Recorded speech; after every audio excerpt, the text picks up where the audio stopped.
یقین محکم اور عقیدے میں بھی تو سائرانہ قوت پناہ ہے، ریکس نے پہلی مرتبہ بولتے ہوئے کہا۔ بالکل ہے، ڈیوک نے فوراً کہا۔ فرق صرف اتنا ہے کہ پیشہ ور قسم کے لوگ اپنے گاہکوں کو یہ نہیں بتاتے کہ اگر انہوں نے اپنی پوری قوت ارادی اور دلجمعی سے حصول معتمد کے لیے کوشش کی تو یقیناً مقصد حاصل ہو جائے گا، بلکہ اس کی بجائے وہ پرانے فارمولے پہ عمل کرتے ہیں، جس کی وجہ سے وہ شخص غیر دانستہ طور پہ اپنی قوت ارادی کو بڑھانے اور مضبوط کرنے پہ مجبور ہو جاتا ہے۔ مثلاً اگر ایک نوجوان کسی لڑکی پہ فریفتہ ہو گیا ہے لیکن لڑکی اسے ذرا بھی گھاس نہیں ڈالتی تو وہ مجبوراً کسی نام نہاد سادھو، تعویذ گنڈے والے مولوی صاحب یا پیر فقیر کے پاس جمائے گا، اور وہ اس سے کہے گا کہ اگر محبت میں کامیابی حاصل کرنی ہے تو اسے پورے 1 ماہ تک رات کو 2:07 پہ اپنے بستر سے اٹھ کر قبرستان میں جانا ہوگا اور کسی تازہ بنی قبر سے 7 پھول اٹھا کر ایسی جگہ رکھتے ہوں گے جہاں سے دوسری صبح اس کی محبوبہ گزرے۔ ظاہر ہے، ڈیوک مسکراتے ہوئے بولا، کہ یہ سارا بکھیڑا اس لیے نہیں کرایا جاتا کہ اس میں کوئی جادو ہے، بلکہ محض اس لیے کرایا جاتا ہے کہ اس تمام دوران اس نوجوان کی تمام تر توجہ اور قوت ارادی صرف اور صرف اپنے مقصد کے حصول پہ مرکوز رہے گی، اور قوت ارادی کے فسونکاریوں سے میرا خیال ہے کہ کوئی بھی انکار نہیں کر سکتا۔ ابھی جو کچھ میں نے بتایا یہ سب کچھ عام اور معمولی باتیں ہیں، میرا مطلب ہے کہ معمولی پیمانے پر چھوٹے موٹے جادو ہیں، مگر سائمن کے ساتھ جو کچھ ہو رہا ہے وہ خطرناک اور انتہائی بلند پائیہ قسم کا جادو ہے جسے صرف ماہر فن قسم کے لوگ ہی کر سکتے ہیں۔ نہ صرف یہ جانتے کہ خاص قسم کی تیاریوں اور مخصوص عمل کرنے سے مطلوبہ نتائج حاصل کیے جا سکتے ہیں، بلکہ وہ اس کے اسباب و وجوہات بھی جانتے ہیں۔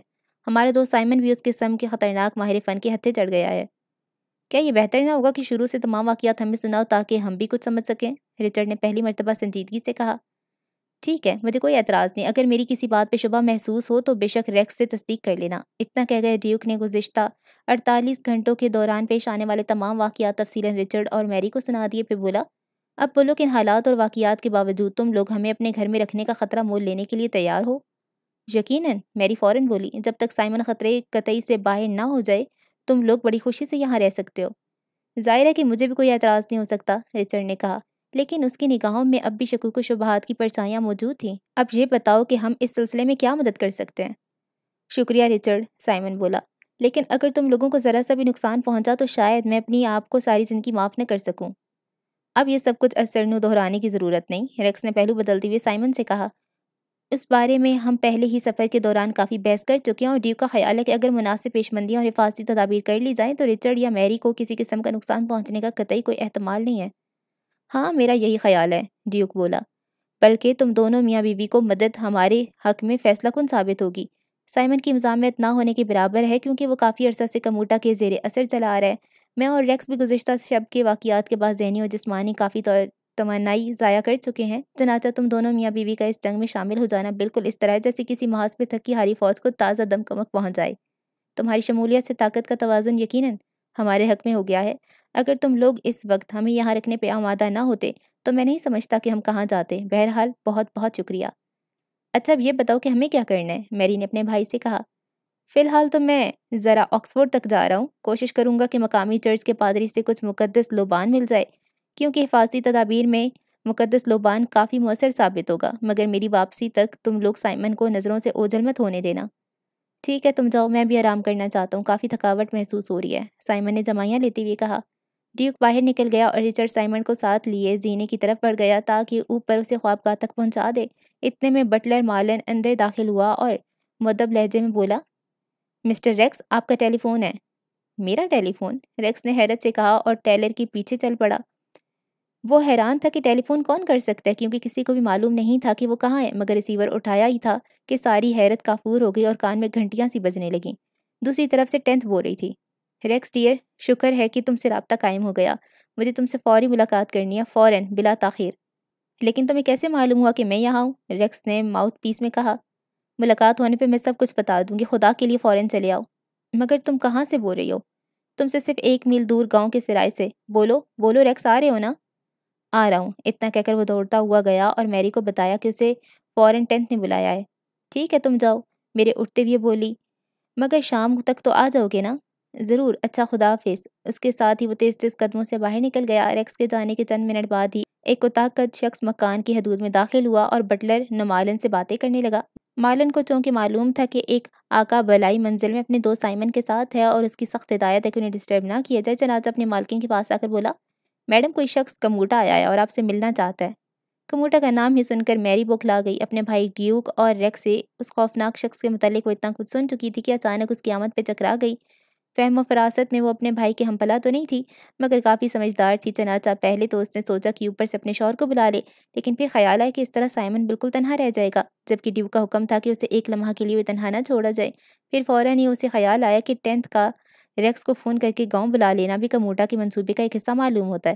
اس طرح ریکس کو میدان سے ہٹا دیا گیا ہے اور اب وہ چاہتا ہے کہ اس کا شوہر بھی نیچے آ کر اسے باتوں میں لگ جائے، اور اس کے آدمی جو اس خوفناک شخص سے ادھر ادھر چھپا رکھے ہوں گے، سائمن کو بلا کسی مزاحمت کے نکال لے جائیں۔ یہ تمام خیالات میری کے دماغ میں ایک لمحہ کے اندر ہی آ کر گزر گئے، لہٰذا اس نے خود ہی کموٹا سے بات کرنے کا فیصلہ کیا۔ اسے اندر بھیج دو، اس نے بٹلر سے کہا، مگر ہوشیار رہنا، میں جیسی گھنٹی بجاؤں فوراً آ جانا، سمجھ گئے؟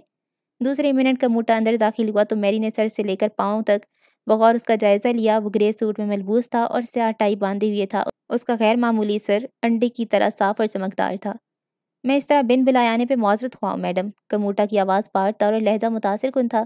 امید ہے کہ آپ میرا نام سن چکی ہوں گی۔ اس کے ساتھ ہی کموٹا نے مسافے کے لیے اپنا ہاتھ بڑھا دیا، لیکن سرزمین روس کے ایک گاؤں میں رہنے کے دوران میری اتنا ضرور جان گئی تھی کہ کالا جادو کرنے والوں کو نہ تو چھونا چاہیے اور نہ ہی اپنے گھر کی کوئی چیز انہیں کھانے کے لیے پیش کرنی چاہیے۔ لہٰذا ہاتھ ملانے کی بجائے میری نے آتش دان کی دوسری طرف رکھی کرسی کی طرف اشارہ کیا اور خود آتش دان کی ادھر رکھی کرسی پر بیٹھ گئی۔ سپہر کی سورج کی شعاعیں کھڑکی کے راستے کموٹا کے شانے پر پڑ رہی تھیں۔ پہلے تو اس نے دائرانہ نظروں سے کیمرے کا جائزہ لیا، پھر بولا، میڈم پتہ نہیں میرے متعلق آپ کو کیا کچھ بتایا گیا، مگر یہ حقیقت ہے کہ سائمن میرا انتہائی عزیز دوست ہے اور میں اس کی دلالت کے دوران اس کی پوری طرح نگہداشت کرتا رہا ہوں۔ کیا میں تمہاری آمد کا مقصد پوچھ سکتی ہوں؟ میری کا لہجہ قطعی روکھا تھا۔ میرا خیال ہے سائمن اس وقت یہیں ہے۔ ہاں، تمہارا خیال ٹھیک ہے، میری نے مختصراً جواب دیا۔ میڈم میں جانتا ہوں کہ یہاں کی تازہ ہوا اس کے لیے بہت مفید ہے۔ مجھے افسوس ہے کہ کچھ اہم معاملات کی وجہ سے سائمن کو آج رات کے لیے لندن لے جانا بہت ضروری ہے۔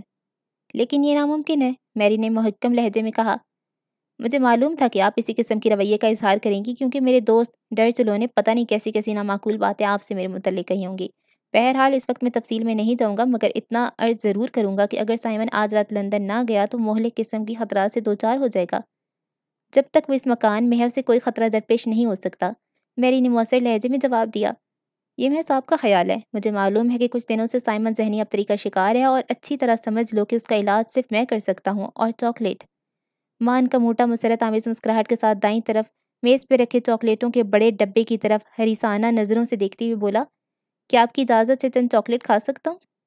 نہیں، وہ ڈبہ خالی ہے، میری نے لاپرواہی سے جواب دیا۔ کموٹا بخوبی جانتا تھا کہ وہ جھوٹ بول رہی ہے، لیکن اخلاقی تقاضوں کے پیش نظر میری کی بات کو چیلنج نہیں کر سکتا تھا، تاہم بولا، بہت خوب، تو میں اسے ردی کی ٹوکری میں ڈال دیتا ہوں۔ اس کے ساتھ ہی وہ پھرتی سے اٹھا اور قبل اس کے کہ میری اسے روکتی، اس نے ڈبہ اٹھا لیا اور وزن سے اندازہ لگا لیا کہ ڈبہ بھرا ہوا تھا۔ نہیں نہیں، میری یہ کہتی ہوئے تیزی سے اٹھی اور ڈبہ اس کے ہاتھ سے چھین کر اپنے قریب رکھتی ہوئے بولی، اس میں میری بچی کے کھلونے رکھتی ہے۔ کموٹا سمجھ گیا کہ اس کے سامنے کوئی ناسمجھ قسم کی عورت نہیں ہے، چنانچہ فوراً بولا، مسز رچرڈ، آپ کے رویے نے مجھے بہت مایوس کیا ہے، مگر دوسری طرف یہ دیکھ کر خوشی بھی ہوئی ہے کہ آپ واقعی ایک عقل مند خاتون ہیں، اس لیے میں ادھر ادھر کی ہانکنے کی بجائے اصل بات آپ کو بتانے لگا ہوں۔ کموٹا نے کہا۔ وہ سوچ رہا تھا کہ اسے اپنی مقناطیسی آنکھوں سے کام لینا ہوگا۔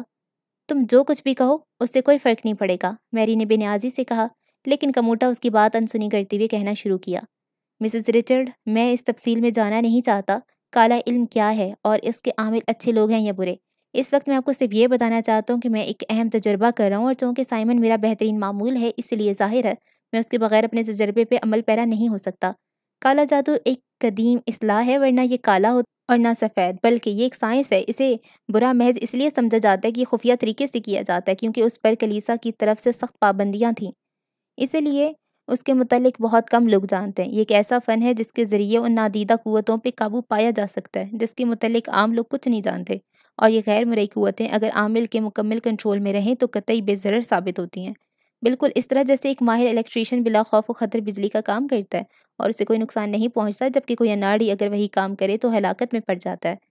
کموٹر اتنا کہہ کر رکا، میری کے چہرے کا بغور جائزہ لیا، پھر بات جاری رکھتے ہوئے بولا، میں نے اور سائمن نے مل کر کچھ ماورائی قوتوں پہ قابو پا لیا ہے اور ہم دونوں مل کر انہیں اپنے قبضے میں رکھ سکتے ہیں۔ اگر سائمن مجھ سے جدا ہو گیا تو وہ قوتیں بے قابو ہو جائیں گی اور پھر سائمن بچے گا نہ میں۔ کیا آپ میری بات سمجھ گئی ہیں؟ ہاں، میری نے جواب دیا۔ کموٹا اپنی تمام تر طویل گفتگو کے دوران بدستور اپنی مقناطیسی آنکھوں سے میری کی آنکھوں میں گھورتا رہا تھا، چنانچہ خاطر خواہ اثر ہوا۔ میری اب سوچ رہی تھی کہ اس کے سامنے بیٹھا شخص خاصا شریف آدمی ہے، بھلا یہ کسی کے لیے کیوں خطرناک ثابت ہو سکتا ہے؟ شکریہ مسز رچرڈ، کموٹا پھر شروع ہو گیا۔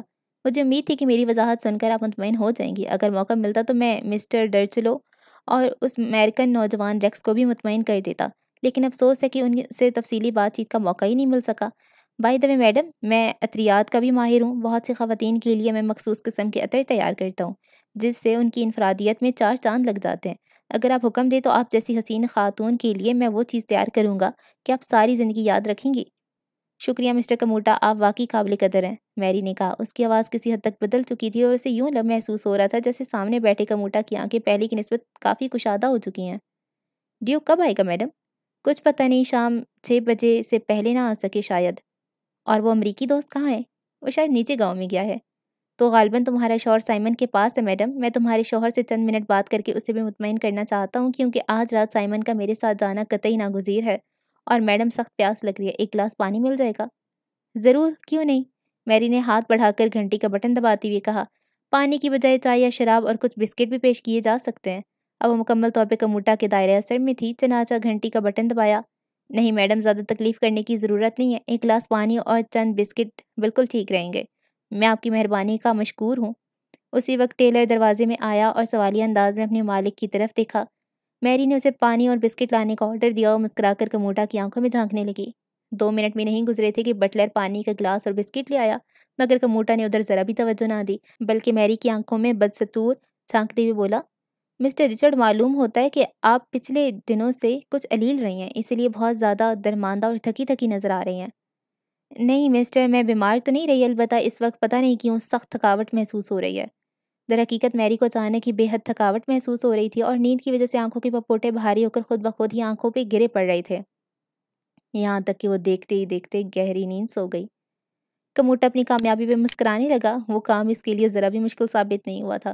اب وہ سوچ رہا تھا کہ میری کو اٹھا کر دوسرے کمرے میں ڈال دے، پھر ملازم کو بلا کر رچرڈ کو بلوائے اور اسے بھی ہپنوٹائز کر کے راستے سے ہٹا دے، تاکہ سائمن کو لے جانے کے لیے راستے میں کوئی بھی حائل نہ ہو۔ ابھی وہ یہ سب سوچ ہی رہا تھا کہ میری خمار آلود آنکھیں کھول کر اسے حیرت سے دیکھنے لگی۔ کموٹا مسکرایا، ساتھ ہی بولا، سو جاؤ اور غور سے سنو کہ تم کل سپہر 4 بجے تک سوتی رہو گی اور اس کے بعد سینٹ جوہنز میں واقع سائمن کے گھر پہ مجھ سے ملو گی۔ میری کی بوجھل پل کے دوبارہ گر گئیں، لیکن چند سیکنڈ کے بعد ایک جھٹکے سے اس نے آنکھیں کھول دیں، دروازے کی طرف دیکھنے لگی، کیونکہ اسی لمحہ دروازہ زور سے کھلا تھا اور اس کی بیٹی فلورا چیختی ہوئی اندر داخل ہوئی تھی۔ بچے کی آواز نے ماں کے ذہن پہ عمل پذیر ارتعاشی عمل کو روک دیا تھا۔ Mummy mummy, uncle Simon, daddy, میں اور ایک نیا کھیل کھیلنا چاہتے ہیں، چونکہ چوتھا آدمی کی ضرورت ہے، اس لیے ڈیڈی نے تمہیں بھی بلایا ہے۔ چلو چلو جلدی باغ میں چلو، وہ دونوں بھی وہیں ہیں۔ اس کے ساتھ ہی بچی اپنی ماں کے قریب آ گئی۔ کتنی پیاری بچی ہے، کموٹا بچی کی طرف بڑھتے ہوئے بولا۔ آؤ گڑیا، میرے پاس آؤ۔ میری کا ذہن اب پوری طرح بیدار ہو چکا تھا اور وہ سر پہ منڈلاتے ہوئے شدید خطرے کو پوری طرح محسوس کر چکی تھی، چنانچہ بچی کو پکڑ کر اپنی طرف کھینچتے ہوئے چیخی، خبردار جو تم نے بچی کو ہاتھ بھی لگایا، میں اب تمہیں اچھی طرح سمجھ چکی ہوں، تم نے مجھے ہپنوٹائز کرنے کی کوشش کی تھی، تم بھیڑیے ہو۔ اتنا کہہ کے میری نے گھنٹی کا بٹن دبا دیا۔ نہیں محترمہ، یہ سراسر بہتان ہے، البتہ ممکن ہے کہ میری غیر دلچسپ باتوں سے بور ہو کر آپ کو اونگ آ گئی ہو۔ بکو مت، میری نے آتش بار نظروں سے کموٹا کو دیکھتے ہوئے کہا۔ اسی وقت دروازہ کھلا اور بٹلر مالن اندر داخل ہوا۔ اسے لے جاؤ، میری بچی کو ملازم کی طرف بڑھاتے ہوئے سخت لہجے میں بولی، اور مسٹر رچرڈ کو فوراً یہاں بھیج دو۔ ملازم برقی سرحد سے بچی کو ساتھ لے کر نکل گیا۔ مسز رچرڈ، کموٹا دھمکی آمیز لہجے میں بولا، اس سے پہلے کہ میں اس مکان سے جاؤں، سائمن سے میرا ملنا قطعی ناگزیر ہے۔ نکل جاؤ، میری دھاڑی، میں کہتی ہوں میرے شوہر کے آنے سے پہلے نکل جاؤ ورنہ۔ اور ان الفاظ کے ساتھ ایک مرتبہ پھر اس کی نظریں کموٹا کی آنکھوں میں جھانکنے لگیں، لیکن اس نے فوری نظریں پھیر لیں اور دروازے کی طرف دیکھنے لگی۔ کموٹا تیزی سے میز کی طرف بڑھا اور پانی سے بھرا گلاس اٹھانا چاہا، مگر اب میری اچھی طرح سمجھ گئی تھی کہ پانی کا گلاس اور بسکٹ منگوانا بھی اس پر ہپنوٹائز کا اثر کار فرما تھا، اور وہ جانتی تھی کہ سامنے کھڑے شخص کو اپنے گھر کی کوئی کھانے پینے کی چیز دینا سخت خطرناک ہے۔ چنانچہ ابھی کموٹا کا گلاس ہاتھ پانی تک نہیں پہنچا تھا، اس نے زور سے ٹھوکر مار کر میز الٹ دیا، بسکٹ نیچے گر کر ٹکڑے ٹکڑے ہو گئے اور پانی قالین پر دور تک پھیل گیا۔ کموٹا غصے سے ابلنے لگا، اس نے شعلہ بار نظروں سے میری کی طرف دیکھا اور منہ ہی منہ میں پتہ نہیں کیا بڑبڑانے لگا۔ اس کی خود اعتمادی کو زبردست دھچکا لگا تھا، کیونکہ دبلی پتلی اور 5 فٹ قد کی ایک چھوٹی سی عورت نے اس کے سب کیے دھرے پر پانی پھیر دیا تھا۔ عین اسی وقت ایک جھٹکے سے دروازہ کھلا اور رچرڈ آندھی کی طرف اندر داخل ہوا۔ کیا بات ہے، یہ سب کیا ہو رہا ہے؟ ڈیئر، یہ کموٹا ہے، میری اپنے خاوند کی طرف بڑھتی ہوئی بولی۔ یہ تم سے ملنا چاہتا تھا مگر میں نے سائمن کے خیال سے تمہیں نہیں بلایا تھا، اس نے مجھے ہپنوٹائز کرنے کی کوشش کی ہے۔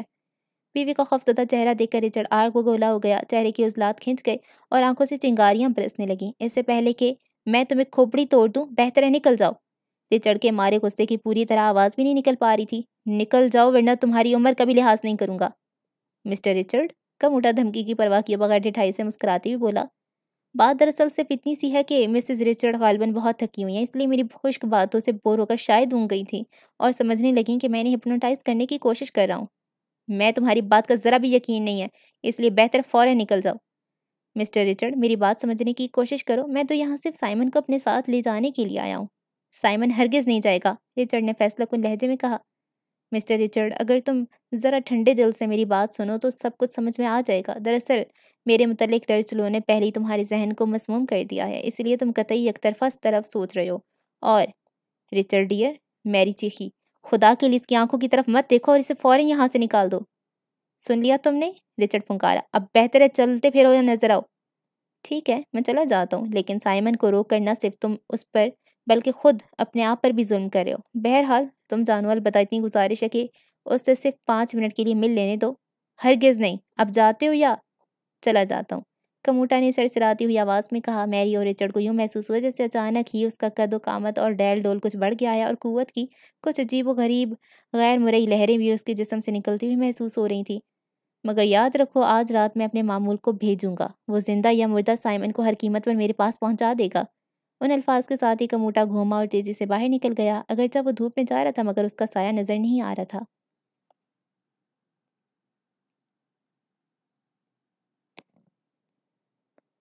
کارڈینیل فالی سے تقریباً 1 میل دور واقع گاؤں کے سرائے پرائڈ آف پیکاک اپنی جدید و بہترین آسائشوں کی وجہ سے دور دور تک مشہور تھی۔ سرائے کیا تھی؟ اچھا خاصا ہوٹل تھا، چونکہ گزشتہ کئی صدیوں سے اس کے مکان اسے سرائے کے طور پر ہی چلاتے آئے تھے، اسی لیے اب بھی سرائے کے نام سے ہی مشہور تھی۔ حالانکہ نئے مالک نے اسے پرانے مالک سے خرید کر بہت سی تبدیلیوں کے ساتھ ناہیت جدید طرز پر ایک ایسی جگہ میں ڈھال دیا تھا جہاں شہر کے ہنگاموں سے گھبرائے ہوئے اہل ثروت سکون و اطمینان سے کچھ روز گزار سکتے تھے۔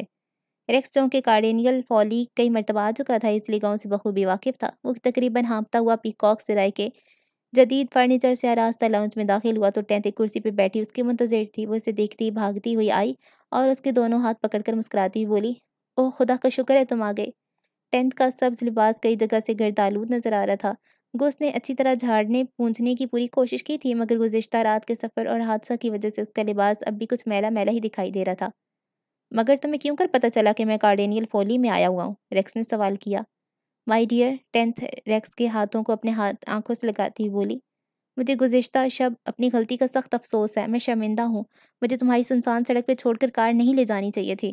مجھے اس وقت پتہ نہیں کیا ہو گیا تھا، بس یہی دھن سوار تھی کہ کسی طرح اڑ کر سبت کی تقریب میں پہنچ جاؤں۔ پھر گاڑی کا حادثہ ہو گیا اور مجھے 5 میل کا فاصلہ رات کی تاریکی میں پیدل ہی طے کرنا پڑا۔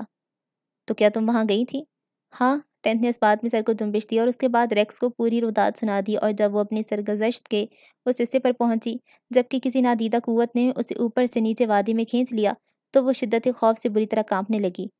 میں نے اپنی قوت ارادی اس پر صرف کر دی تھی کہ نیچے وادی میں نہ جاؤں، لیکن کوئی مقناطیسی کشش برابر کشاں کشاں مجھے پہاڑی سے نیچے لے جا رہی تھی۔ ابھی کچھ فاصلہ باقی تھا کہ وادی میں جیسے طوفان آ گیا، چاروں طرف گھن گرج شور بلند ہوا، پھر دور سے 2 شیطانی آنکھیں تقریب گاہ کی طرف بڑھتی نظر آئیں۔ وہ آنکھیں اس قدر روشن تھیں کہ آنکھوں کو خیرہ کیے دے رہی تھیں اور تیزی سے میری طرف بڑھ رہی تھیں۔ پھر جب وہ عین میرے سر پر آ گئیں تو میں نے ایک طرف کو چھلانگ لگا دی اور چیخ مار کے بے ہوش ہو گئی۔ ریکس مسکرایا۔ وہ 2 آنکھیں ہماری کار کی ہیڈ لائٹس تھیں اور کار میں اور ڈیوک تھے۔ مگر تم نے ابھی تک یہ نہیں بتایا کہ تمہیں میرے کارڈینیل فولی میں ہونے کے متعلق کیوں کر معلوم ہوا؟ یہ کوئی زیادہ مشکل بات نہیں تھی۔ جب مجھے ہوش آیا تو تمام وادی میں سکوت مرگ طاری تھا۔ میں سخت خوف زدہ تھی، چنانچہ اندھا دھند ایک طرف کو بھاگ پڑی۔ مجھے کچھ معلوم نہیں تھا کہ میں کہاں جا رہی ہوں، بس اس وقت تو یہی چاہتی تھی کہ اس جگہ سے زیادہ دور چلی جاؤں۔ کافی بھاگ توڑ کے بعد آخر تھک کر ایک جگہ گر گئی اور تن بدن کا ہوش نہ رہا۔ جب دوبارہ ہوش آیا تو یہ دیکھ کر اطمینان ہوا کہ میں پختہ سڑک سے بالکل قریب ہوں، مگر ہمت جواب دے چکی تھی، چنانچہ وہیں آنکھیں بند کر کے پڑی رہی اور پھر شاید نیند آ گئی تھی۔ الو صبح آنکھ کھلی تو سڑک کے ساتھ چلنا شروع کیا۔ جلد ہی آبادی بھی شروع ہو گئی اور تھوڑی ہی دیر کے بعد معلوم ہوا کہ میں ڈیبیز کے علاقے میں پہنچ گئی ہوں۔ سوچا کہ کسی ہوٹل میں ٹھہر جاؤں، لیکن میرے پاس اس وقت ایک دمڑی بھی نہیں تھی اور اب تمہیں سلامت دیکھ کر مجھے بھی بہت خوشی ہوئی ہے۔ پیاری 10th، مجھے یہ سمجھ میں نہیں آیا کہ کموٹا اور عورتوں کو چھوڑ کر صرف تمہیں کو اپنا معمول کیوں بنایا؟ اس لیے کہ میرا نمبر 20 ہے اور کموٹا کا بھی یہی نمبر ہے۔ کیا مطلب؟ ریکس نے کچھ نہ سمجھتے ہوئے پوچھا۔ میرا مطلب علم نجوم سے ہے۔ علم نجوم کی روح سے میرا اور کموٹا دونوں کا ایک ہی نمبر ہے۔ تم اس طرح نہیں سمجھو گے۔ لاؤ کاغذ اور قلم مجھے دو۔ ریکس نے قریبی میز سے چند کاغذ اور ایک پینسل 10th کی طرف بڑھا دی اور 10th نے کاغذ پہ انگریزی کے حروف تہجی ترتیب وار لکھ کر ان کے آگے نمبر لکھ دیے۔ کسی بھی شخص کے نام کے حروف کے آگے یہ نمبر لکھ کر اور انہیں جمع کر کے اس شخص کا نمبر معلوم کیا جا سکتا ہے، اور اس نمبر سے یہ معلوم ہوتا ہے کہ اس شخص کی شخصیت پہ کون سا سیارہ اثر انداز ہو رہا ہے۔ نام وہ ہونا چاہیے جس سے انہیں پہچانا جاتا ہو۔ مثلاً تم اب خود ہی دیکھ لو، میرا اور کموڈا کا قطعی ایک نمبر یعنی 2 ہے، اور ہم دونوں چاند کے زیر اثر ہیں۔ ممکن ہے کچھ اور ناموں سے بھی آخر میں 2 ہی نکلتا ہو، لیکن میرا اور کموٹا کا چونکہ ابتدائی میزان بھی ہو بہو 1 یعنی 20 ہے، اس لیے میرے دماغ سے خارج ہونے والی ارتعاشی لہریں بھی وہی ہیں جو کموٹا کی ہیں۔ میری تاریخ پیدائش 2 مئی ہے، یہاں بھی نمبر 2 کام کر رہا ہے۔ چاند کے زیر اثر لوگ عموماً تصوراتی، آرٹسٹک، شریف طبیعت اور جسمانی طور پہ کمزور ہوتے ہیں، بہت زیادہ حساس اور عدم خود اعتمادی کا شکار ہونے کے علاوہ مستحکم مزاج بھی نہیں ہوتے۔ لیکن یہ کوئی اٹل قانون نہیں ہے، اس سے کچھ لوگ مستثنیٰ بھی ہوتے ہیں۔ مثلاً کموٹا، وہ تمام تصورات اور طاقت چاند سے حاصل کرتا ہے۔ اس کی تاریخ پیدائش 24 اپریل ہے۔ 4 اور 2 کو جمع کرنے سے اس کا نمبر 6 نکلتا ہے، اور 6 زہرہ کا نمبر ہے، چنانچہ زہرہ سیارے کا اس پہ خاص اثر ہے، اس لیے اس کی شخصیت میں مغناطیسی کشش ہے، لوگ اس سے بہت جلد متاثر ہو جاتے ہیں۔ تم اس قدر خوفزدہ کیوں ہو؟ ریکس اس کے شانے پہ تسلی آمیز لہجے میں ہاتھ رکھتے ہوئے بولا۔ اس لیے کہ آج 1 مئی کی رات ہے اور 12 بجے رات سے 2 مئی شروع ہو جائے گی۔ 2 مئی میری تاریخ پیدائش ہے۔ آج کی رات مجھ پر بہت بھاری ہے، میں واقعی بہت زیادہ خوفناک ہوں۔ عقبی دروازے سے نکل کر وہ ساتھ ساتھ چلتے ہوئے باغ میں پہنچ گئے۔ یہاں سے سرائے کی کھڑکیاں درختوں کی اوٹ میں تھیں، لہٰذا وہ یہیں بیٹھ گئے۔ میرے متعلق اب تمہاری کیا رائے ہے؟ ریکس نے مسکرا کر 10th پہ جھکتے ہوئے سوال کیا۔ تم بہت اچھے بلکہ بہت پیارے ہو، 10th نے بھی مسکراتے ہوئے جواب دیا۔ اس کی آنکھوں میں محبت کی قندیلیں روشن تھیں۔ مگر ریکس ڈیئر، خدا کے لیے مجھ سے دل مت لگا بیٹھنا، اس لیے کہ میری زندگی تو اسی سال کے یا ساتھ ہی ختم ہو جائے گی۔ ہرگز نہیں، میں اس قسم کی واہیات باتوں پہ ذرا بھی یقین نہیں کر سکتا۔ مجھے یقین ہے کہ ڈیو کموٹا کو ختم کر کے تمہیں اور سائمن کو بچائے گا، مگر ڈیئر کموٹا کا اس سے کوئی تعلق نہیں۔ میری زندگی ہی اتنی ہے اور میری موت کا بھی کوئی ٹال نہیں سکے گا، اس لیے کہہ رہی ہوں کہ اپنے آپ پر قابو رکھو، ورنہ میری موت پہ تمہیں بہت زیادہ صدمہ ہوگا۔ کیا بچوں جیسی باتیں کر رہی ہو؟ ریکس نے کہہ کر بلند کیا۔ ممکن ہے کہ کل ہم دونوں ہی مر جائیں، تاہم چند گھنٹے جو ہمیں اس وقت میسر ہیں انہیں کیوں خواہ مخواہ غم افسوس کرتے ہوئے ضائع کیا جائے؟ ٹھیک کہتے ہو۔ اس کے ساتھ ہی 10th نے اپنی دونوں باہیں ریکس کی گردن میں حمائل کر دیں۔ 10th کے لیے یہ قطعی انوکھا تجربہ تھا۔ وہ تو بچپن سے ہی اس گھٹن کا شکار رہی تھی کہ وہ فلاں سن کے ختم ہوتی ختم ہو جائے گی، چنانچہ اس کی زندگی کانٹوں کی سیج بن کر رہ گئی تھی۔ وہ ہر لمحہ یہی سوچتی رہتی تھی کہ پتہ نہیں اس کی موت کار یا ریل کے حادثے میں ہوگی، سیڑھیوں سے پھسل جانے سے، عمارت میں آگ لگ جانے سے، یا کسی جنونی ہوس پرست قاتل کے ہاتھوں۔ لیکن اس وقت وہ زندگی کی ان مسرتوں کو محسوس کر رہی تھی جن کے متعلق کبھی اس نے سوچا تک نہیں تھا۔ وہ سوچ رہی تھی کیا واقعی وہ سب کچھ اس کا وہم تھا؟ کیا وہ واقعی زندگی کی اصل مسرتوں سے ہمکنارہ ہو سکتی ہے؟ کیا واقعی یہ امریکن نوجوان اس کے لیے پرمسرت زندگی کا پیغام بن کر آیا ہے؟ میری جان، میری روح، میں تمہیں یہاں کی تلخ زندگی سے بہت دور امریکہ لے جاؤں گا، اور پھر ہم دونوں تمہارے ان نامعقول اور فضول اوہام پہ کہکے لگایا کریں گے۔ پھر وہ درخت کے ساتھ پشت لگا کر بیٹھ گیا اور 10th کا سر اپنے سینے پر رکھ کر اس کے خوبصورت بالوں سے کھیلنے لگا۔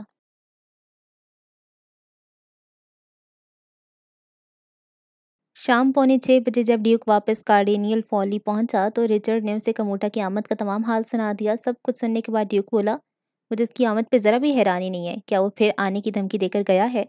ہاں، رچرڈ نے مختصر جواب دیا۔ رچرڈ دیکھ رہا تھا کہ کموٹا کی آمد کا حال سن کر اس کی دوبارہ آنے کی دھمکی کی بابت معلوم کر کے ڈیوک کا چہرہ زرد پڑ گیا تھا۔ وہ اپنی عمر سے بہت زیادہ بوڑھا نظر آنے لگا تھا اور یوں معلوم ہوتا تھا جیسے اس کے دل و دماغ پہ ناقابل برداشت بوجھ ہے۔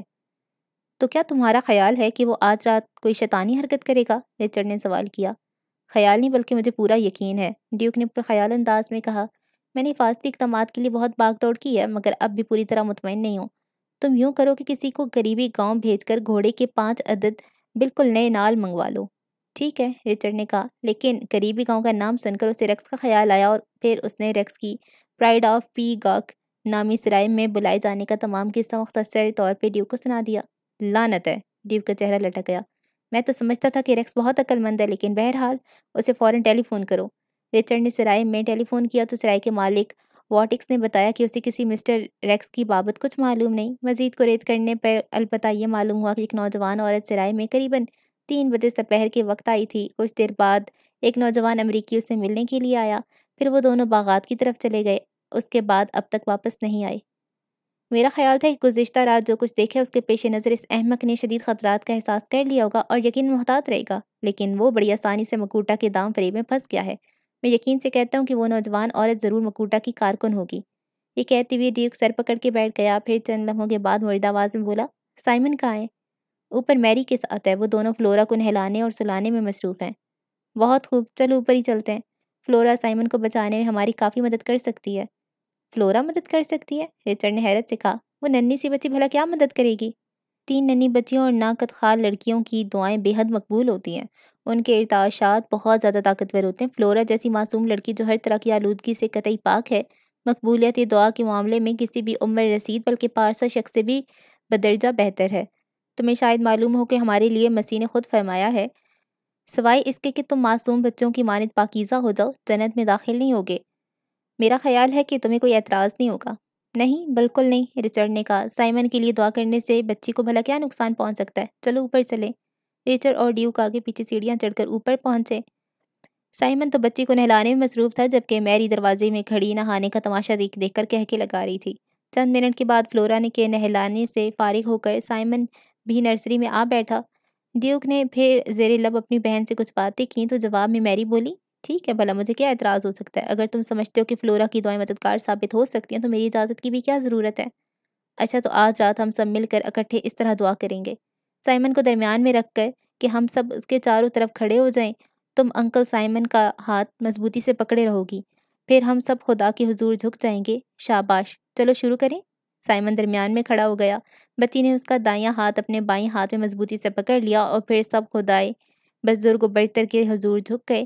بچی نے اپنی معصوم اور طوطی زبان میں جو بھی دعائیں یاد تھیں بلند آواز سے دہرانا شروع کر دیں۔ بچی خاموش ہوئی تو میری نے بیٹی کے کان میں کچھ سرگوشیاں کی، چنانچہ بچی بلند آواز سے بولی، یا خدا تو اپنے فضل و کرم سے مجھے، میری اماں، میرے پاپا، انکل سائمن، انکل ڈیوک اور انکل ریکس کو اپنی امان میں رکھ۔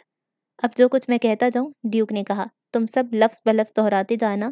اے خدائے رحیم و کریم، تیری رحمت بے پایاں ہے، تو سب کے گناہوں کو معاف کرنے والا ہے۔ تیرے جاہ و جلال، عظمت و جبر کے آگے شیطانی قوتیں ہیچ ہیں۔ بدروحیوں اور سیاہ قوتیں نیک لوگوں کا جو تیری پہنائے میں آ جائیں کچھ نہیں بگاڑ سکتی۔ دعا کے اختتام میں بچی کو اس کے بستر پہ لٹا دیا گیا اور ملازموں کو اس کے پاس چھوڑ کر باقی سب لوگ میری کے سٹنگ روم میں نیچے آ گئے۔ ڈیوک ریکس کی طرف سے بھی متفکر تھا، چنانچہ سرائے میں دوبارہ فون کیا گیا، لیکن معلوم ہوا کہ خاتون اور امریکی نوجوان ہنوز واپس نہیں آئے۔ رچرڈ کچھ اور اداس اور پشمردہ نظر آ رہا تھا کیونکہ یہ اس کا شیری پینے کا ٹائم تھا، لیکن ڈیوک کے سخت احکام تھے کہ شراب کے نزدیک بھی کوئی نہیں جائے گا۔ اب کیا ارادہ ہے؟ آخر کار رچرڈ نے ڈیوک سے سوال کیا۔ اب ہم سب بہت ہلکا پھلکا کھانا کھائیں گے، ڈیوک جواب دیتے ہوئے بولا۔ اس کے بعد تم اپنے ملازم مالن کو واضح طور پہ ہدایت دو کہ کل صبح تک مکان میں اس حصے میں کوئی نہ آئے۔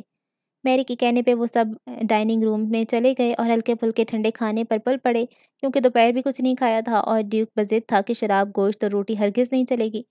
چلو اب لائبریری میں چلیں۔ کھانے سے سب فارغ ہو چکے تو ڈیوک نے تجویز پیش کی، کیونکہ لائبریری میرے تجربات کے لیے ہر لحاظ سے موزوں رہے گی، ایک بڑے جگ میں تازہ پانی بھی درکار ہوگا۔ ٹھیک ہے، رچرڈ فوراً بولا، پھر قریب کھڑے ملازم مالن سے مخاطب ہوا، مالن ایک بڑے جگ میں پانی لے آؤ اور دیکھو ہمیں صبح تک ہرگز ڈسٹرب نہ کیا جائے۔ ٹھیک ہے جناب، مالن نے سر جھکائے ہوئے کہا اور اپنے ماتحت ملازم کے ساتھ چلا گیا۔ جب سب لوگ لائبریری والے کمرے میں پہنچ گئے تو ڈیوک نے بغور کمرے کا جائزہ لیا۔ کمرہ ہر لحاظ سے موزوں تھا، آتش دان میں آگ جل رہی تھی اور دیواروں میں مستوع برقی کمکموں سے خاطر خواہ روشنی کمرے میں پھیلی ہوئی تھی۔ یہ صوفے، کرسیاں اور میز سب کچھ ہٹانا پڑے گا، پردے بھی سب اتار دو، ڈیوک بولا۔ ایک دو جھاڑو اور پانی اور پھٹے پرانے کپڑے بھی منگوا لو۔ فرش کی اچھی طرح دھلائی اور کپڑے سے صفائی کرنی پڑے گی۔ پون گھنٹے کی خاموش مصروفیت کے نتیجے میں تمام فرنیچر باہر ہال میں پہنچا دیا گیا اور فرش کو اچھی طرح دھونے کے بعد کپڑے سے رگڑ رگڑ کر خشک کر دیا گیا۔ اس کے بعد ڈیوک نے غور سے فرش کے ایک ایک انچ کا جائزہ لیا اور دیکھا کہ کہیں کوئی داغ یا دھول وغیرہ تو نہیں رہ گئی۔ صفائی بہت ضروری ہے، اپنا پوری طرح اطمینان کرنے کے بعد ڈیوک نے کہا، کیونکہ گندگی اور آلائش کالے جادو کے لیے بے حد محدود معاون ثابت ہوتی ہے۔ اچھا، میں آخری مرتبہ سرائے کو ٹیلی فون کر کے معلوم کر لوں کہ ریکس واپس آیا یا نہیں۔ اتنا کہہ کے ڈیوک نکل گیا۔ میری نے ایک مرتبہ پھر سارے فرش کی رگڑ کر صفائی کروائی اور جب ڈیوک واپس آیا تو فرش کے تختے اس طرح چمک رہے تھے کہ ان پر کھانا رکھ کے کھایا جا سکتا تھا، لیکن ابھی تک واپس نہیں آیا۔ اس لیے میں نے ٹیلی فون ڈسکنیکٹ کر دیا کہ مبادا کہیں سے کال آنے پر گھنٹی بجے اور مالن ہمیں ڈسٹرب کرنے پہ مجبور ہو جائے۔ تو ڈیوک نے فرش کا تعریفی نظروں سے جائزہ لیتے ہوئے کہا، پھر بولا، چلو اب اوپر چل کر کپڑے تبدیل کر لیں۔ کپڑے؟ کپڑے کون سے؟ میری نے حیرانی سے کہا۔ صاف دھلے ہوئے پاجامے اور قمیضیں وغیرہ، ڈیوک نے جواب دیا۔ مجھے یقین ہے کہ تمہارے پاس ہم سب کے لیے کافی پاجامے اور قمیضیں وغیرہ ہوں گی شہزادی۔ یہ حقیقت ہے کہ انسانی جسم شے غلاظت اور علائشیں خارج ہوتی رہتی ہیں اور لباس کو ناپاک بنا دیتی ہیں، خواہ وہ لباس صرف چند گھنٹے کیوں نہ پہنا گیا ہو۔ لیکن اس طرح تو سردی لگے گی، سائمن نے اعتراض کیا۔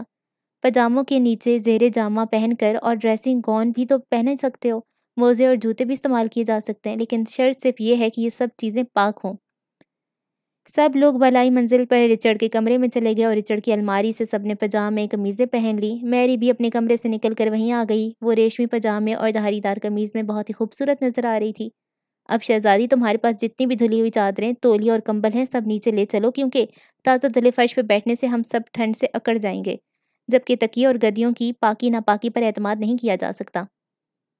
سب چیزیں حسب ہدایت لائبریری میں پہنچا دی گئیں تو ڈیوک نے اپنا سوٹ کیس کھولا اور اس میں سے ایک چاک اور پیمانہ نکال کر کمرے کا مرکز معلوم کیا۔ پھر سوٹ کیس سے ایک ڈوری نکالی اور 7 فٹ ڈوری ناپ کر کے ایک سیرا میری کو پکڑا کر مرکز پہ پکڑے رکھنے کو کہا اور دوسرا خود پکڑ کر فرش پہ چاک سے 7 فٹ نصف قطر کا دائرہ کھینچ دیا۔ اس کے بعد اس دائرے کے باہر اسی مرکز سے ایک بڑا دائرہ بنایا۔ جب دونوں دائرے سے بن گئے تو 5 پہلو ستارہ بنانے کا مشکل مرحلہ شروع ہوا، مگر ڈیوک غالباً جیومیٹری کا بھی ماہر تھا۔ اس نے ناپ تول کر کے ستارہ اس طرح بنایا کہ بیرونی گوشے بیرونی دائرہ اور اندرونی گوشے اندرونی دائرے کے محیط سے مل رہے تھے۔ بقول ڈیوک، ستاروں کے زاویوں اور خطوط میں یکسانیت ہونا بہت لازمی تھا۔ اگر ان میں ذرا بھی فرق آ جائے تو نہ صرف یہ کہ سب کچھ بے فائدہ ہوگا بلکہ ضرر رساں بھی ثابت ہو سکتا ہے۔ اس کام میں رچرڈ نے بھی ڈیوک کی کافی مدد کی۔ یہ دائرے اور ستارہ ہمارے دفاعی حصار ہیں۔ ڈیوک فرش پہ لکیروں کو چاک سے مزید واضح کرتے ہوئے بولا، ہم سب صبح تک اسی حصار میں رات گزاریں گے۔ اتنا کہہ کے ڈیوک نے ایک قدیم اور سال خوردہ کتاب نکالی اور اس میں دیکھ دیکھ کر دونوں دائروں کے درمیان مثلثوں میں عجیب و غریب اور ناقابل فہم الفاظ اور علامتیں بنانے لگا۔ سائمن نے، جو کسی حد تک علوم مخفیہ سے واقف تھا، ان میں سے کچھ علامتوں اور حروف کو پہچان لیا۔ یہ مصری زبان میں مختلف سیاروں کے نام اور عبرانی زبانوں میں دیوتاؤں کے نام تھے۔ قدیمی آریائی اور سنسکرت میں بھی کچھ الفاظ تھے، مگر سائمن ان کا مطلب ذرا بھی نہ سمجھ سکا۔ جب ڈیوک دفاعی حصار بنانے کا کام مکمل کر چکا تو اندرونی دائرے کے اندر چادریں اور کمبل بچھا دیے گئے۔ اس کے بعد ڈیوک نے اپنا بکس کھول کر مقدس گھاس اور موم بتیاں نکالیں۔ پھر تمام دروازے اور کھڑکیاں بما خفیہ دروازہ، جو فلورا کے کمرے واقعی بالائی منزل کے لیے تھا، اچھی طرح بند کر کے سرمبہر کر دیے گئے۔ دائیں بائیں اور اوپر نیچے راکھ پگھلا کر مہریں لگا دی گئیں۔ پھر مہروں پر مقدس پانی سے صدائب کے نشان بنا دیے گئے۔ اس تمام کارروائی کے بعد ڈیوک نے سب کو دائرے کے اندر چلے آنے کو کہا۔ چنانچہ سب لوگ چاروں اور کمیلوں سے بنائی گئی آرام دہ جگہ پر چلے گئے۔ اس کے بعد ڈیوک نے تمام سوچوں کا جائزہ لیا اور اطمینان کیا کہ تمام برقی لائٹوں کے سوئچ آن ہیں۔ پھر آتش دان میں بہت ساری لکڑیاں ڈالیں تاکہ آگ تمام رات جلتی رہے اور مزید لکڑیاں ڈالنے کے لیے انہیں اپنے دفاعی حصار سے باہر نہ آنا پڑے۔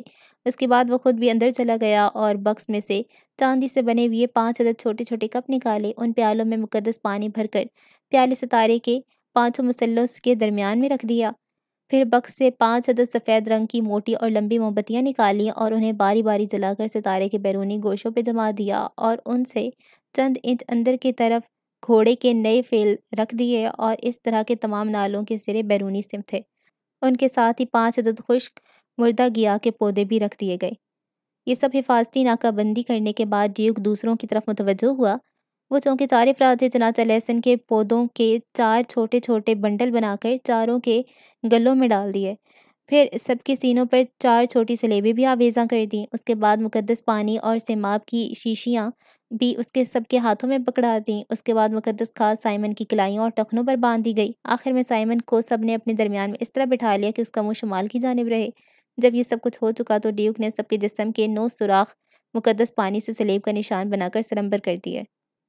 رچرڈ کے لیے یہ سب کچھ بڑا عجیب تھا، مگر خاموش تھا۔ اس کا خیال تھا کہ بلیک میلروں کا کوئی خطرناک گروہ سائمن اور ڈیوک کے پیچھے پڑ گیا ہے۔ اس کا سرغنہ وہ خوفناک شخص مکوٹا ہے، اس لیے ڈیوک کو بتائے بغیر وہ اپنے لباس میں چھپا کر ایک آٹومیٹک پستول بھی ساتھ لے آیا تھا۔ جو اس وقت بھی ان کے پاس موجود تھا۔ اسے خطرہ تھا کہ مکوٹا جیسے خطرناک شخص کا مقابلہ ان واہیات قسم کی تہمات سے نہیں بلکہ پستول کی گولیوں سے ہی کیا جا سکے گا۔ اب کیا ارادہ ہے؟ رچرڈ نے ڈیوک کی طرف دیکھتے ہوئے پوچھا۔ اب کوئی خاص کام نہیں ہے، لہٰذا بہتر ہوگا کہ ہم سب حصار کے اندر رہتے ہوئے بیرونی سمت پیر پھیلا کر کچھ دیر آرام کر لیں۔ ڈیوک نے تجویز پیش کی۔ کیا یہ بہتر نہ ہوگا کہ تم ہمیں طلسم اعظم یا طلسمان آف سیٹ کے متعلق تفصیل سے بتاؤ؟ رچرڈ نے ڈیوک سے کہا۔ ڈیوک پہلے تو کچھ سوچتا رہا، پھر آخرکار بولا، تم لوگوں نے آئسس اور اوسرس کی روایتی دیومالائی کہانی تو غالباً ضرور سن رکھی ہوگی۔ ڈیوک سب کی طرف دیکھتے ہوئے بولا، ہاں۔ رچرڈ فورڈ بولا، وہ دونوں جنت سے اس زمین پر آئے تھے اور جنت کے بادشاہ اور ملکہ تھے۔ انہوں نے ہی قدیم مصریوں کو کھیتی باڑی، انصاف، بھائی چارہ اور دیگر تہذیب سکھائی تھی۔ ہاں، لیکن میرا پوچھنے کا مقصد اس کہانی سے ہے جس کے متعلق اوسرس ہلاک ہوا تھا۔ اسے غالباً قتل کر دیا گیا تھا، سائمن بولا۔ ہاں، ڈیوک پر خیال لہجے میں بولا، ہزاروں سال سے یہ کہانی یوں ہی سینہ بسینہ چلتی ہوئی ہم تک پہنچی ہے۔ اوسرس سنہرے بالوں اور سرخ و سفید جسم کا خوبصورت نوجوان تھا۔ مصر میں آ کر وہ اپنی دانائی سے مصریوں کا بادشاہ بن گیا اور اس نے اپنی عقل و فراست اور علم و بصیرت کی پناہ پر اس طرح حکومت کی کہ مصریوں کی کایا پلٹ کر رکھ دی۔ وہ اپنی رعایا کے دلوں پہ حکومت کرنے لگا۔ یہ قصہ ہرام مصر اور فرعونیہ مصر سے بھی ہزاروں برس پہلے کا ہے۔ اوسرس جس قدر خوبصورت اور خوبصیرت تھا، اس کا بھائی اسی قدر سیاہ اور بدکردار تھا۔ یعنی دونوں بھائی ایک دوسرے کی ضد تھے۔ ایک نیکی کی علامت تھا جبکہ دوسرا بدی کی۔ یہ روایت آج بھی وادی نیل کے ہر باشندے کو معلوم ہے اور اس کے سچ ہونے پر انہیں پورا یقین ہے، اور ان کا عقیدہ ہے کہ سیٹ آج بھی اپنی تمام تر بدکرداریوں کے ساتھ زندہ ہے اور ہمیشہ زندہ رہے گا۔ سیٹ اوسرس کا چھوٹا بھائی تھا۔ ڈیوک نے چند سیکنڈ سوچنے کے بعد دوبارہ کہنا شروع کیا، اور اپنے بڑے بھائی کی حکومت اور وجاہت سے حسد کرتا تھا۔ پھر وہ اپنے بھائی کی بیوی آئسس پہ عاشق ہو گیا۔ چنانچہ سیٹ نے اپنے بھائی کو قتل کر کے اس کی بیوی اور حکومت پر قبضہ کرنے کی سازش تیار کی۔ سیٹ کو معلوم تھا کہ اوسرس کو قتل کرنا اتنا آسان کام نہیں ہے، کیونکہ وہ ہمہ وقت اپنے جانثاروں میں گھرا رہتا ہے اور رعایا میں بے حد ہر دل عزیز تھا۔ اس کے علاوہ ایک بڑی رکاوٹ اس کے منصوبے میں یہ تھی کہ اوسرس دیوتا تھا، اس لیے اس کا آسمانی مقدس خون زمین پر بہنا خود اپنی تباہی کے مترادف تھا۔ لہٰذا اس نے بڑی دماغی سوزی سے قتل کا ایک نادر منصوبہ بنایا۔ اتنا کہہ کر ڈیوک خاموش ہو کر کچھ سوچتا رہا، پھر بات جاری رکھتے ہوئے بولا، اس زمانے میں قدیم مصریوں کا عقیدہ تھا کہ انسانی زندگی محض ایک وقفہ ہے اور یہ کہ دائمی زندگی اس کے بعد شروع ہوتی ہے۔ لہٰذا اس زندگی کے خیالات و تصورات کا پرتو یقیناً دائمی زندگی پر پڑتا ہے۔ اسی لیے امیر و کبیر لوگ اپنی زندگی میں ہی اپنے لیے شاندار اور پرآسائش قسم کے مقبرے اور تعمیرات کرواتے تھے۔ اس کے علاوہ بڑی ضیافتوں کے مواقع پر خدام اور بٹلر وغیرہ تابوت تیار کر کے اس میں مصنوعی لاش رکھ کے مہمانوں کے سامنے پیش ہوتے تھے اور اس طرح انہیں یاد کراتے تھے کہ موت سے ہرگز مضر نہیں ہے، اور یہ کہ وہ اپنی موت کو یاد رکھیں۔ ایک ایسی تقریب کے موقع پر سیٹ نے انتہائی عیاری سے کام لیتے ہوئے اپنے بھائی ارسوس کے جسم کا ناپ لے لیا اور پھر خفیہ طور پہ اسی ناپ کا ایک بے حد خوبصورت بیش و قیمت تابوت بنوایا۔ یہ تابوت جو اس نے صنوبر کی لکڑی سے بنوایا تھا اپنی نظیر آب تھا۔ اس پر 42 دیوتاؤں کی شبیہیں کندہ کروائی تھیں اور بے شمار نگوز سے مقدسہ بنوائے تھے۔ پھر اس نے ماہر فنکاری گروہ سے جاذب نظر رنگ و روغن بھی کروایا تھا۔ لاتعداد علامات اور کالے جادو سے بچاؤ کے لیے بے شمار منتر وغیرہ بھی لکھوائے تھے۔ جب یہ سب کر چکا تو سیٹ نے ایک بڑی ضیافت کا اہتمام کیا، جس میں اپنے بھائی کے علاوہ ان 72 ارکان حکومت کو بھی مدعو کیا جنہیں وہ لالچ دے کر ایک رات پہلے ہی اپنی سازش میں شریک کر چکا تھا۔ پھر جانتے ہو کیا ہوا؟ ڈیوک کچھ دیر تو جواب کا منتظر رہا، پھر خود ہی بولا، ضیافت والے دن مکار سیٹ نے وہ تابوت ایسے کمرے میں رکھوایا جس سے گزر کر مہمانوں کو اندر آنا تھا۔ جس نے بھی اس تابوت کو دیکھا بس دیکھتا رہ گیا۔ خود اوسس بھی اس کا ڈیزائن اور نقش و نگار دیکھ کر دنگ رہ گیا۔ جب ضیافت ختم ہوئی اور مغنیہ اور سازندے اپنے فن سے بادشاہ اور مہمانوں کا دل خوش کر چکے تو سیٹ کھڑا ہو گیا اور کسمساتے ہوئے بولا، آپ سب نے میرا وہ خوبصورت تابوت دیکھا ہے۔ میں نے محسوس کیا ہے کہ آپ نے سے ہر ایک نے اسے بہت پسند کیا ہے۔ آپ لوگ چونکہ میری معززی مہمان ہیں، اس لیے میں نہایت فراخ دلی اور خندہ پیشانی سے وہ تابوت آپ لوگوں کی خدمت میں تحفتاً پیش کرتا ہوں۔ آپ میں سے جس خوش نصیب کے بھی ناپ تول پہ وہ بورا اترے بخوشی میری طرف سے قبول کر لے۔ اتنا سنتے ہی تمام مہمان سازندوں وغیرہ کو ایک طرف دھکیلتے ہوئے اس کمرے کی طرف دوڑے جس میں تابوت رکھا تھا اور ایک ایک کر کے تابوت کے اندر لیٹ کر جائزہ لینے لگے، لیکن وہ کسی کے لیے بھی پوری طرح فٹ نہیں تھا۔ عزیز بھائی، سیٹ محبت سے بھائی سے مخاطب ہوا، تم بھی تو آزماؤ، ممکن ہے یہ نفیس تحفہ تمہاری ہی قسمت میں ہو۔ ویسے بھی یہ اس قدر دلکش ہے کہ بادشاہ کو ہی زیب دے گا۔ یہ سن کر اورسرس مسکراتا ہوا تابوت کی طرف بڑھا اور سب لوگوں کے درمیان سے گزر کر تابوت میں چلا گیا۔ تابوت اورسرس کے دراز قد کے لیے عین برابر تھا۔ جو ہی اورسرس تابوت میں گیا،